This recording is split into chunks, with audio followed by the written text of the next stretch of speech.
lothi kanye nengilosi usisesakhuluma kuyavuka ukuthi impela iconfirmation ukuthi uThixo uweseze ekhuluma ukuthi ingelosi zakhe ezingcwele ziyayithanda into eclean, ziyayithanda abazalwane abahlala endaweni ehlanzekile kuhleze ngemuva ingelosi, ngoba uThixo uthumela ingelosi ikhaya nekhaya, kuthunyelwa ingelosi ukuthi izogada. Manje uThixo uhlanzekile, God is holy, ubungcwele buhambisana nenhlanzeko. Uthi lapha umpostoli Paul elaya uTimothy uthi Timothy banesibonelo ngezwi, ngenkambo nangenhlanzeko, ngoba uma ngizoba isibonelo kuwenziwe inkosi umntana wami bangibe isibonelo ngokuhamba nangenhlanzeko. Mina ngimfundisayo ukuthi umntana wami kuhanjwa kanje, yenza kanje kanje. Lithi iBhayibheli khulisani abantwana benu, lithi nibafundise ubulili lamadodakazi ngoba uNkulunkulu ubheke uwenziwe inkosi, uyawufuna umphefumulo kawenziwe inkosi.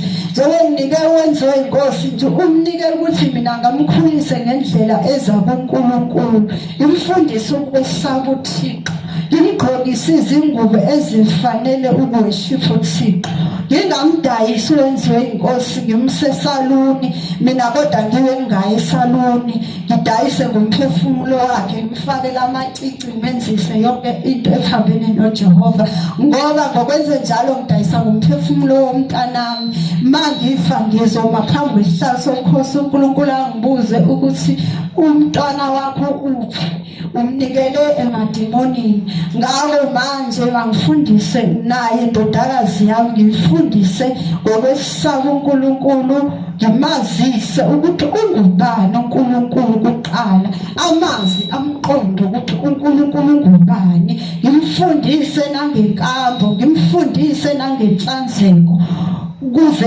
amazi uNkulunkulu, ngoba khona izwi la elithi ilizwi ukushaya umntwana umbulali kodwa kususa ubula ubula kumntwana. Mangabe usuke umshaya ungambulali kodwa ususa ubula ngoba usuke enobula asuke enabo.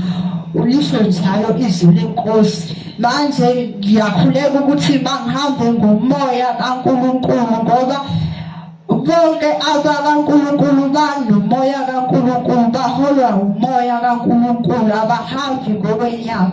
Ngizodlulisa ubufakazi ngingasabingelelanga, kodwa ngiyabingelela kakhulu ngokuzithoba ibandla lonke egameni kaJesu. Ngibingelela inceku yenkosi, ngibingelele umama Gumede, ngibingelele inceku lapha, ngibingelele odadewethu bonke egameni lenkosi yami Jesu Kristo.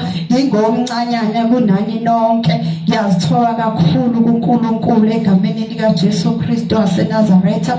Ngiyabonga kakhulu uNkulunkulu, engizofakaza ukuthi ngibonga umehluko ngiyawubona since ngifikile lana. Ngizobonga futhi nefavor kaNkulunkulu, engumusa kaNkulunkulu ukuthi uNkulunkulu unami ngezikhathi zonke. Akavumanga unyawo lami lishelele, akavumi unyawo lami lishelele. Ngibonga umusa wakhe, ngibonga isandla sakhe esingibambile ngezikhathi zonke, ngoba angiziphileli mina kodwa ngiphilela mina ngokwami, ngiyahluleka mina ngokwami, kodwa uThixo uyangibamba. Noma sengithi ngifuna ukwenza into ethize angibambe, athi wena phela ukwazi ukwenza lokhu, athi phela wena phela wena. Ngithi mangithi athi wena ngeke ukwazi ukwenza ukuthi ngiyabheka ukuthi angisaziphileli mina, sekuphila yena uKristu Jesu.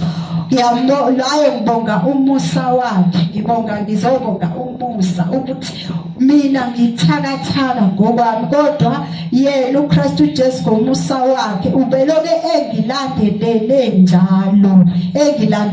njalo, noma ngithi ngiyagwegwa ngiphume eceleni, kodwa yena angavumi ukuthi unyawo lami lishelele, aloke engilandelele nangamavesi evuza. Ngibonga uthando, ngizophakamisa nje ukuthi ngizobonga umusa, ukuthi ningibona ngimela nje umusa wakhe, kungumusa wakhe ukuthi ngibe la, hayi ukuthi ngikwazi mina nokuqonda kwami nokuhlakanipha.